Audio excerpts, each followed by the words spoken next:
جسے عاشق رسول سے کسی نے پوچھا کہ آپ کے محبوب کیسے ہیں، انہوں نے کہا صاحب التاج والمیراج والبراق والعلم، کہتے ہیں آپ کے محبوب کیا کرتے ہیں، کہا دافع البلاء والوباء والقحط والمرض والالم، آپ کے محبوب کا نام کیا ہے، نام کیسا ہے، کہا اسمہ مکتوب مرفوع مشفوع منقوش فی اللوح والقلم، ان کا جسم کیسا ہے، وہ عاشق کہنے لگے جسمہ مقدس معطر مطہر منور فی البیت والحرم، آپ کے محبوب کا چہرہ کیسا ہے، وہ کہتے ہیں شمس الضحیٰ بدر الدجا صدر العلا نور الہدا کہف الورا مصباح سلم، آپ کے محبوب کی عادتیں کیسی ہیں، وہ کہتے ہیں جمیل الشیم شفیع الامم صاحب الجود والکرم، کہتے ہیں آپ کے محبوب کی حفاظت کون کرتا ہے، وہ کہتے ہیں واللہ عاصمہ، ان کی خدمت کون کرتا ہے، کہا وہ جبریل خادمہ، وہ کس سواری پر سفر کرتے ہیں، کہا والبراق مرکب، وہ سفر کہاں کا کرتے ہیں، کہا والمیراج سفر ہو، سفر کا مقام کیا ہے، کہا وسدرۃ المنتہا مقام ہو،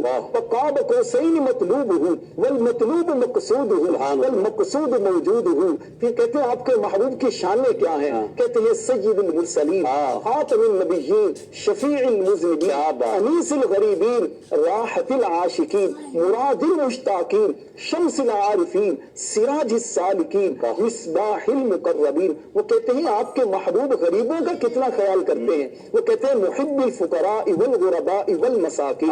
وہ کہاں کے سردار ہیں، کہا سید الثقلین نبی الحرمین امام القبلتین، وہ کہتے ہیں آپ کو ان سے کیا فائدہ ہے، وہ کہتے ہیں وسیلتنا فی الدار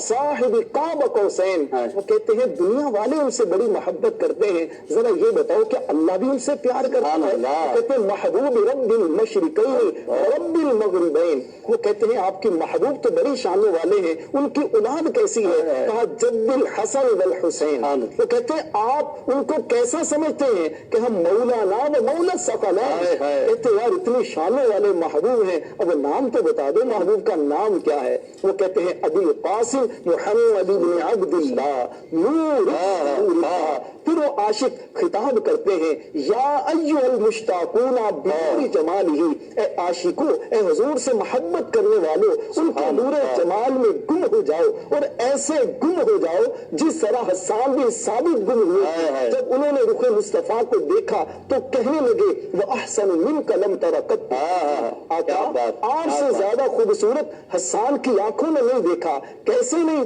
حسان کی آنکھیں کیسے دیکھا، وہ اجمل منک لم تلد النساء، آقا آپ جیسا حسن جمال والا کسی عورت نے جنا ہی نہیں ہے، دنیا میں کوئی بھی آتا ہے وہ عیبوں والا ہوتا ہے، لیکن میرے آقا اللہ نے آپ کو ہر عیب سے پاک بنایا ہے، میرے آقا آپ کی